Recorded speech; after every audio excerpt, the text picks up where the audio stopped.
Today, Bitcoin caps off its third straight month of gains. Senator Elizabeth Warren tells CNBC she wants banking to be boring again following the collapse of crypto-friendly banks.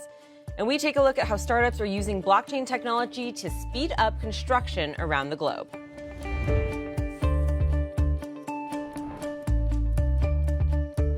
Welcome to CNBC's Crypto World. I'm Tanea McKeel.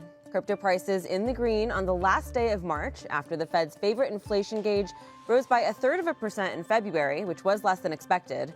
By noon Eastern, Bitcoin rose to $28,500. Ether climbed back above the $1,800 level, and Solana rose slightly. To go with today's gains, Bitcoin and Ether are in the green for the week, both rising about 3%.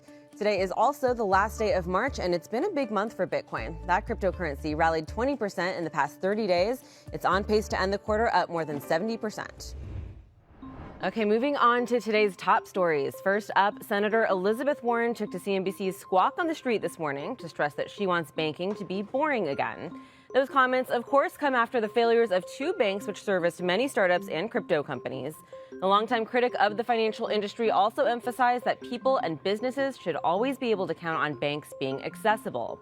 During a hearing this week, Warren pressed the nation's top banking regulators on how Silicon Valley Bank and Signature were able to fail practically overnight.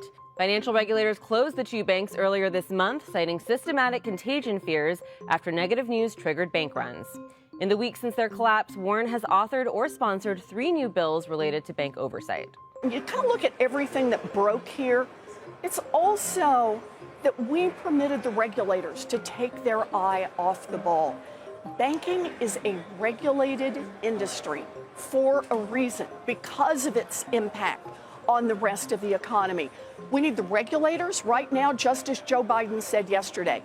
They need to start tightening those regulations down right now. Treasury Secretary Janet Yellen said yesterday that the Biden administration is continuing to study the potential for systemic risks from digital assets, an effort that started before the collapse of FTX.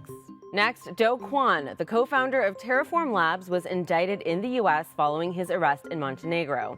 In an 8-count indictment made public in the U.S. District Court in Manhattan, Kwon was hit with 2 counts, each of securities, commodities, and wire fraud, as well as conspiracy. The criminal case follows related SEC civil charges against Kwon and Terraform last month. Kwon is a South Korean national, and officials there issued a warrant for Kwon's arrest back in September. But up until last week, his location was unknown. That is, until he was reportedly arrested trying to fly to Dubai using falsified travel documents. We told you yesterday that both the U.S. and South Korea are seeking extradition of Do Kwon. That's according to Marko Kovac, the Justice Minister of Montenegro. He said that Kwon would be extradited only after a trial and any sentence served in Montenegro. Finally, today, a deputy governor of the Central Bank of China says that the region will beef up its regulatory oversight of the digital economy, as new technologies, especially new forms of finance, should not be blindly accepted and recognized. He argued at an annual conference in Hainan province today that digital currencies and newly invented cryptocurrencies can create new challenges instead of solving problems in finance. However, the deputy governor didn't lay out specific steps to amp up oversight. He stressed that cyclical swings in the sector, microcredit risks, and liquidity risk mismatches still exist. Back in 2021, China's regulators banned crypto trading and mining amid concerns that speculation could disrupt the country's economic and financial order. The central bank official argued today that crypto presents heightened risks tied to fraud and illegal transactions.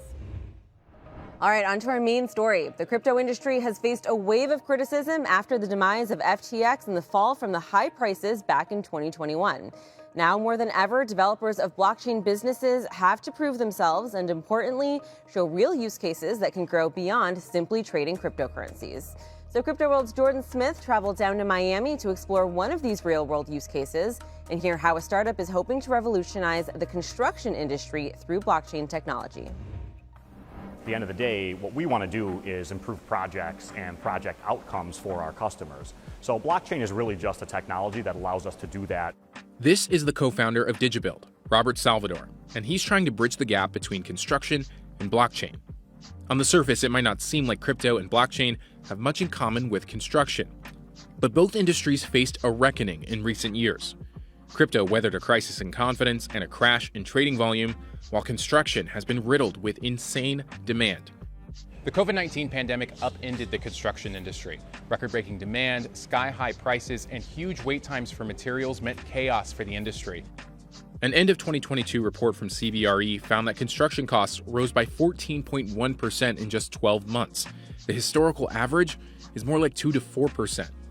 Research firm Enplan found that construction project delays doubled in the pandemic, with 1 in 4 projects delayed by more than 250 days. 1 in 10 were delayed by a year. But some are turning to the blockchain to manage that chaos. For example, Aquilina, a huge property development in Sunny Isles Beach, Florida. Now, Aquilina has several properties along Collins Avenue, but this is its latest. It's the North Tower at the Estates at Aquilina. We were fortunate in that this adjoins the Aquilina, the first Aquilina project that we did, which was the hotel and condominiums. It's a massive project with ultra-luxe amenities for the super wealthy. World-class restaurants, a state-of-the-art fitness center, even a nightclub in the basement. Not to mention beachfront high-rise properties worth millions. In short, no expense was spared to build a place where residents would never have to leave. We look to appeal to families, either parents, grandparents, who anticipate that their grandchildren will be there. So, this is a big focus of ours. We have a simple definition of a successful project, and that is happy customers. And that's our total focus. So that's what we go after, and we do whatever it takes to get to happy customers. But to build a project like this takes a massive amount of coordination between contractors and suppliers for what can be sometimes rare and exclusive products. And that's where we start to bring the blockchain back into this conversation. Construction-focused blockchain firms like Brick and DigiBuild are using smart contracts to streamline some of the biggest pain points in construction, supply chain management, and payments. Here at Aquilina, they're using DigiBuild. Robert Salvador is the son of a subcontractor, and through watching his father and his own construction business, he saw an opportunity to use the blockchain to build trust and efficiency. A lot of the workflows in construction happen between companies that really don't trust one another. They're separate entities. So you've got general contractors, you've got real estate developers, suppliers, subcontractors, all these different parties involved in a construction project. And because they're separate entities, they spend a lot of time, money, and effort trying to build trust between one another, send that paperwork back and forth. So blockchain is a technology that is useful when you have all those parties that don't trust one another like you do in construction. This idea caught the attention of IBM back in 2019, which brought the company out to its headquarters to figure out just how to get the construction industry on board with this new technology. So in October 2019, we partnered with them. We built out this huge network of construction people and brought them together at a summit in San Francisco. So it was Innovation Summit.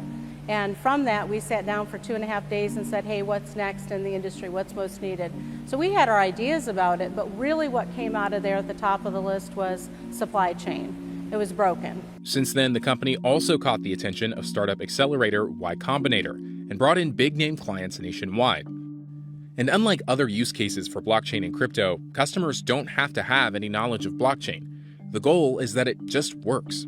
We go in telling them the benefits to them and their everyday business. We don't really go in talking about blockchain.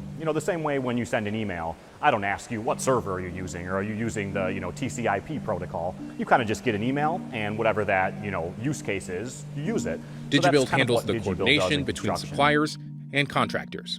We literally take a process where you might have 2 or 3 people dedicated to doing nothing but doing orders, tracking those orders, making sure it gets to the job site on time. We take all of that away from you. Software does all of it, but if a phone call needs to be made, either to a supplier or even just to the customer, say, hey, everything's, going great, 24/7, they can get into the software and they can look at it and know where their product's at in the process. They can request that we make calls. So it's this we're almost an extension of their team. There is a cost to this kind of support, though. Blockchains can be expensive to launch, at least right now. You also have to have customers and partners to adopt the technology.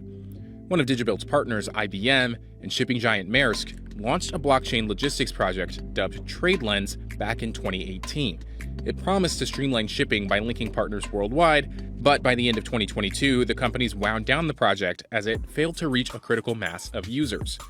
More broadly, cryptocurrencies themselves are still facing renewed skepticism. and developers have to differentiate between troubled crypto businesses or projects and blockchain technology as a whole. Still, Robert sees a slew of new uses for blockchain and construction cropping up in 2023. There's so many things we can do to fix and make more efficient the supply chain. The things we're doing now are really just scratching the surface. There's so many more things just in supply chain, but long term, we want these entire construction projects to have a digital foundation of blockchain because you can save so much more money. It unlocks new user behaviors. When Uber first started, technology unlocked a new user behavior. It used to be crazy to get into a car with a stranger. It wasn't safe, right? But when the internet came along and you had GPS location and credit scores, now it became okay to get into a car with a stranger. You can do the same thing in construction with blockchain. Unlock new user behaviors that will benefit the industry at scale. Okay, that's all for Crypto World today, but we'll be back again next week. We'll see you then.